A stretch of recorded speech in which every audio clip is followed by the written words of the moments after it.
Детский конкурс чтецов «Кобелек», посвященный выдающемуся крымскому просветителю Исмаилу Гаспринскому, прошел уже во второй раз. Его цель – воспитание чувства патриотизма, приобщение к истории и культуре своей родины. В этом году организаторами конкурса выступила продакшн-студия «Карадинос Продакшн».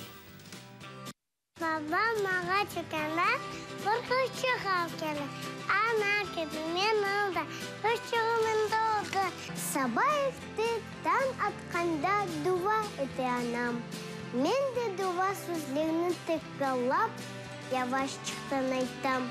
Раббим, Танырым, ешіт мені.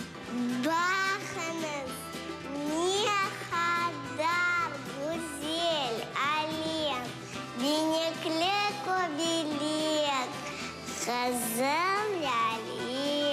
Нужно начинать все с детей, обучение крымско-татарскому языку.